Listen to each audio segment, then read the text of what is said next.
un dîner républicain, les élus de l'opposition et de la majorité côte à côte.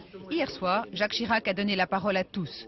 Le président de la République venait de jeter un pavé dans la mare du plan Aubry en affirmant sa préférence pour la création d'emplois privés. Réaction de ses hôtes à la sortie. Ça ne me choque pas naturellement que le président prenne position lui-même parce que ça fait partie aussi du débat. C'est finalement, qu'on le veuille ou qu'on ne le veuille pas, un citoyen parmi les autres. Le problème pour le président de la République, c'est de dire ce qui lui paraît bon pour le pays. Et le plan Aubry, c'est la multiplication de la dépense publique. Mais ce matin à Troyes, autre thème, autre ton. Le président de la République a choisi d'aborder la cohésion sociale.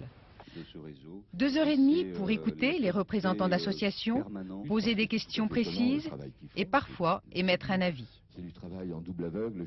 Il y a aujourd'hui une augmentation forte du nombre, notamment des jeunes, alimentant l'économie souterraine qui se développe un peu partout et qui est une des conséquences du chômage et de la destruction de la cohésion sociale, qui eux ont parfaitement compris que la drogue c'était une saloperie et que par conséquent il ne fallait pas y toucher.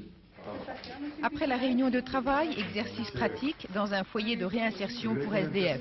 Une façon pour Jacques Chirac de montrer qu'il veut voir les choses par lui-même.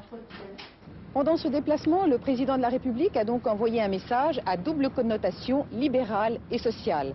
Une façon pour lui de renouer très exactement avec le discours de sa campagne sur lequel il avait été élu en 1995.